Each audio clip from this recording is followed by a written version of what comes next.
Watch me in St Lucia take bus. Yeah, people, so right now I'm on a bus. I got Castries. The 40, I don't know which part the bus will stop. On the bus to Castries.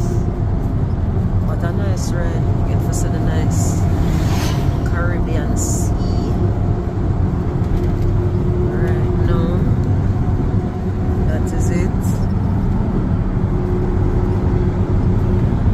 Don't know if a Jamaica music loud for deaf you and the whole of Ines or Ramo.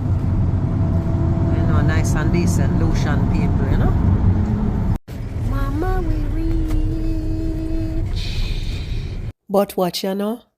What is me I see? Well, big up to the nice and decent church lady, giving me good directions. This is the church, the Door of Mercy. Heading down there.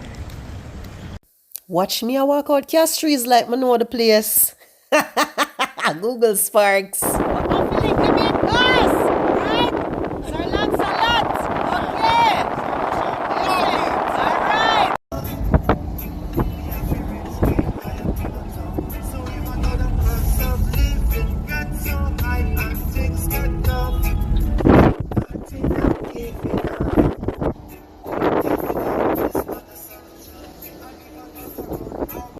This area is called what now? We on our way to Marigo.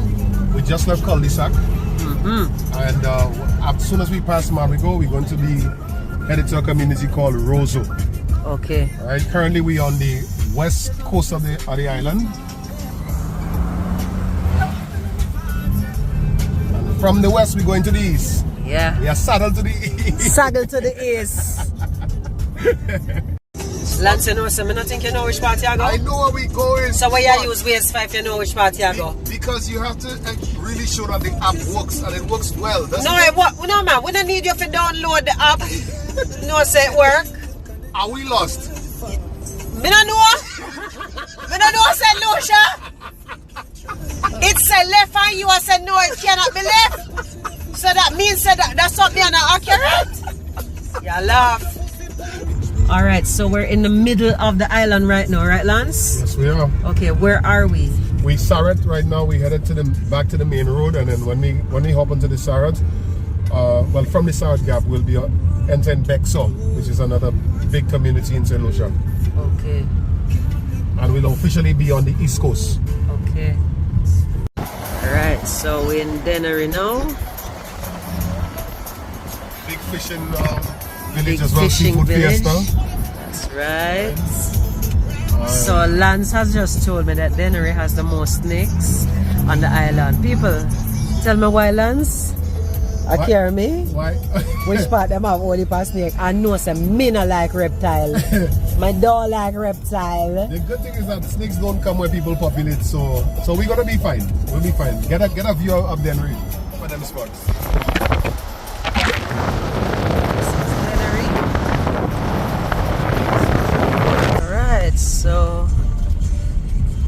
So when you want hidden gems, you have to go on rough roads. So we're headed to the Seamoss Farm, and where you see those sticks coming out of the water, that is where the farms are, right there. So this is the first that I'm actually visiting a Seamoss Farm. And this is on the eastern end of St. Lucia. Now, when I asked the farmer earlier on, how does he know what belongs to whom? He said, well, just like how you know where to find your home, you know where to find your farm. The area is called Putui.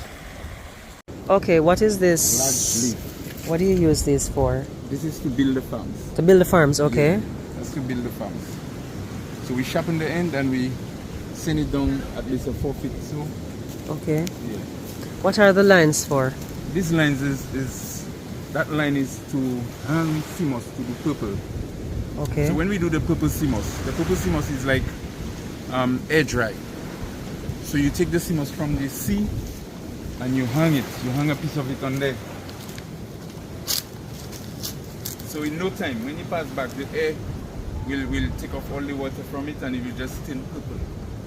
That would be the natural color. Now if you take the lighter Seamoss, it will be pink. Okay. It will not be that purple. But deeper in the water, you get the darker Seamoss. That's what we use for purple.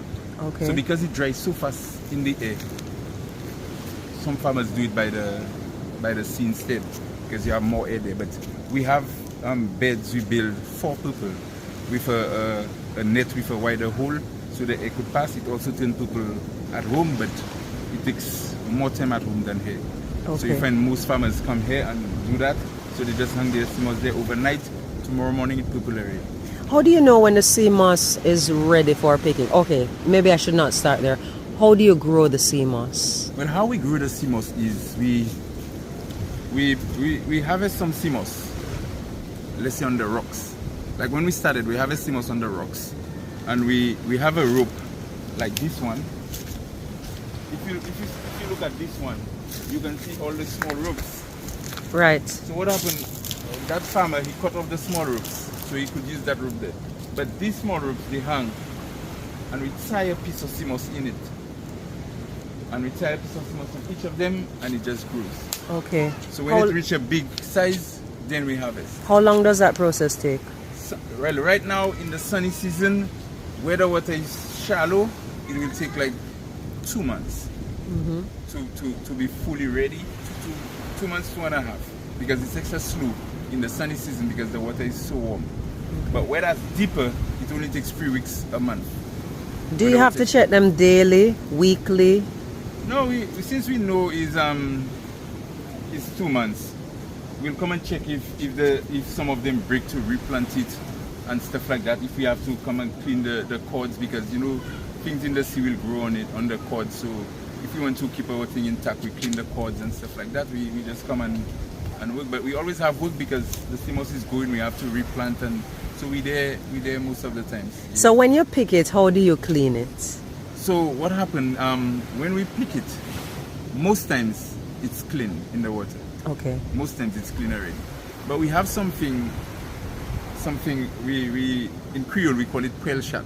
Quail shot. Quail shot means cat food.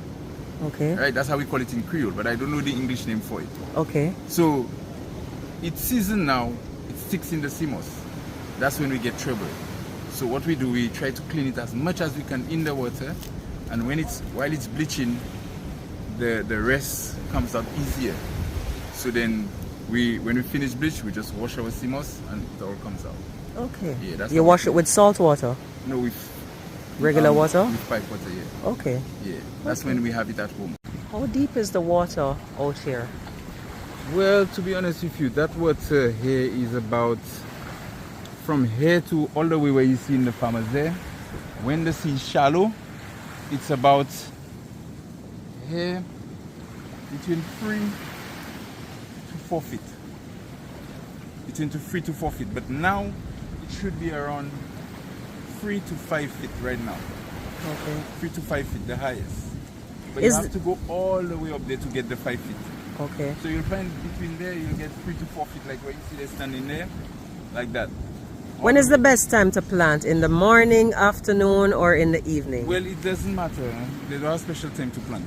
Okay. Yeah, but if the water is like now, the tide is high, so you get your Seamoss waist height, so it's easier, so you don't have to bend like when it's low. When the tide is low, normally you have to go down and plant because the seed does be very flat. Oh, flat. okay. So that whole area there can be very flat when the sea is low, when the tide is low. Yeah. Thank you.